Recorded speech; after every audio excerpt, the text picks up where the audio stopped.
ओम शांति।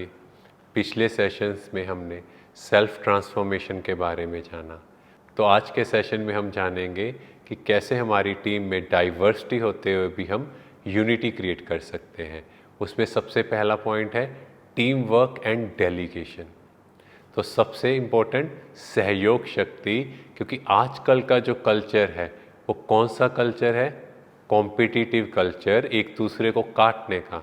पर परमात्मा कहते हैं कोऑपरेटिव कल्चर, एक दूसरे को आगे बढ़ाने का कल्चर, जो ब्रह्मा कुमारीज में हमने प्रैक्टिकल देखा। यहाँ के एडमिनिस्ट्रेटिव हेड दादी प्रकाश मणि जी एक बार राजस्थान के गवर्नर एक फंक्शन में आते हैं, जहाँ वो दादी प्रकाश मणि जी से पूछते हैं कि आपके बाद नेक्स्ट कौन, और दादी उस पूरी सभा में हाथ खड़ा करके कहते हैं कि ये जो 3000 बहनें आई हैं ये सब नेक्स्ट हैं।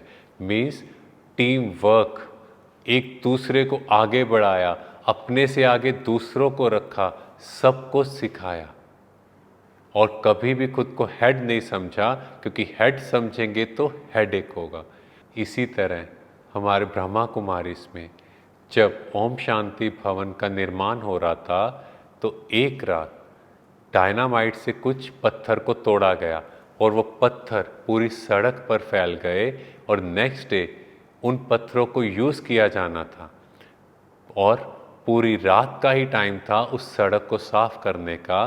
तो दादी प्रकाश मणि जी ने देखा कि सब भाई बहुत थक गए हैं, तो दादी खुद आते हैं और एक चेन बनाते हैं, एक पत्थर खुद उठाते हैं और एक दूसरे को पकड़ा कर वो कार्य कर देते हैं। ये प्रैक्टिकल दिखाया कि सहयोग शक्ति से जो कार्य इम्पॉसिबल लग रहा था वो एक दूसरे की मदद से जैसे खेल हो गया।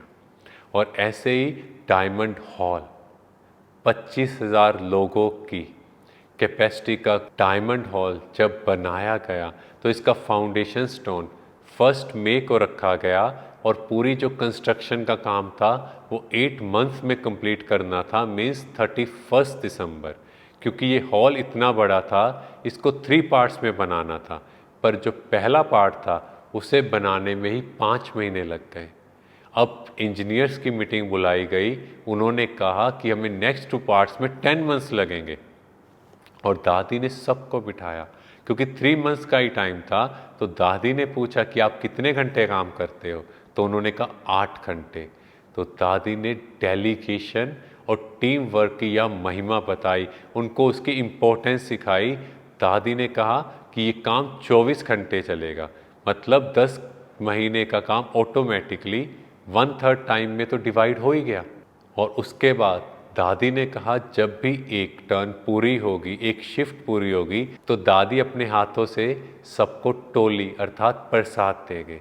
तो इससे भी भाई बहनों में उमंग उत्साह बढ़ गया, और दादी ने कहा इतने में तो हॉल बनेगा, पर बाकी का म्यूज़िक सिस्टम है, उसके बाद स्टेज बनना है, तो सब डिपार्टमेंट्स बनाए गए, पूरा काम डेलीगेट किया गया। और दादी के दृढ़ संकल्पों से 31 दिसंबर को शांतिवन में डायमंड हॉल का इनॉग्रेशन हुआ। जो काम आज के इंजीनियर्स भी बोलते हैं कि 2 साल में नहीं हो सकता, वो काम टीम वर्क एंड डेलीगेशन से जस्ट 8 मंथ्स में कंप्लीट हो गया।